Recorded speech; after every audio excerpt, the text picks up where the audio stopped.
Saudara, selama saya di Korea beberapa hari ini, saya merenungkan kisah tentang Raja Rehabeam.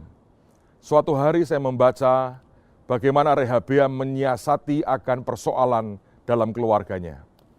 Dia punya banyak istri, dan dari antara banyak istri dia punya banyak anak. Ternyata ada satu anak yang dia paling cintai, yang bernama Abia. Dan Raja Rehabeam memutuskan untuk mengangkat dia menjadi pemimpin daripada semua anak-anaknya yang lain. Tapi rupanya raja ini mengerti bahwa itu merupakan bom waktu. Tiap saat bisa meledak, tiap saat bisa menimbulkan masalah. Rasanya dia mengerti bahwa mulai ada pertentangan, ada iri, ada konflik di antara anak-anaknya sendiri. Lalu apa yang dia lakukan? Dia melakukan sesuatu yang secara dunia memang luar biasa. Tapi saya belajar bahwa seringkali inilah strategi iblis yang dia terapkan dalam kehidupan kita. Saudara, raja ini melakukan 3 hal. Yang pertama, dia sebarkan semua anak-anaknya yang lain ke kota-kota berkubu di Yehuda. Ingat, pada waktu itu dia merupakan Raja Yehuda. Artinya dia berkata kepada anak-anak yang lain, biarkan Abia tinggal bersama dengan aku di Yerusalem, kalian kuasailah kota-kota lain yang lebih kecil di ujung-ujung daerah Yehuda. Saudara, yang pertama, Rehabeam mau berkata begini, jadilah raja-raja kecil. Dalam kehidupan kita saya melihat bahwa betapa senangnya kita kalau kita diangkat sebagai raja kecil. Orang mengiyakan apapun yang kita mau. Kita tidak pernah terbiasa dengan kata tidak dalam kehidupan kita. Kita mencoba mengatakan semua yang aku mau, orang harus mengiyakan. Dan kita begitu bangga dengan semua kedudukan yang kita terima. Saudara sekalian, jangan pernah mau disuap iblis dengan menjadikan Anda dan saya raja kecil yang sebetulnya tidak punya destiny apapun. Tapi yang kedua, saya belajar, Rehabeam memberikan anak-anaknya ini makanan yang berlimpah. Artinya dicukupi semua kebutuhannya. Perutnya kenyang, tidak pernah kekurangan. Dan ternyata ini efektif.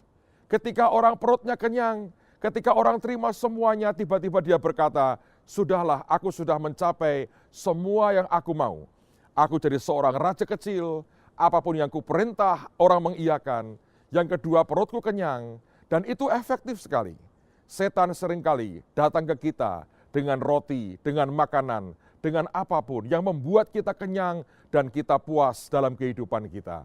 Tapi yang ketiga, saya belajar, Rehabeam bukan hanya bertindak seperti itu. Firman mengatakan, dia memberikan kepada tiap-tiap anak-anaknya banyak istri. Artinya dia berkata, nikmatilah hidupmu. Ini aku berikan engkau wanita, istri sebanyak-banyaknya. Nikmati hidupmu.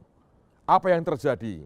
Mereka jadi raja kecil, perut mereka kenyang, dan mereka punya banyak istri. Artinya mereka berkuasa walaupun kecil, mereka kenyang, mereka limpah, dan mereka menikmati semua kenikmatan yang dunia tawarkan. Apa yang terjadi? Tidak pernah ada cerita di Alkitab. Semua saudara Abia itu berontak kepadanya.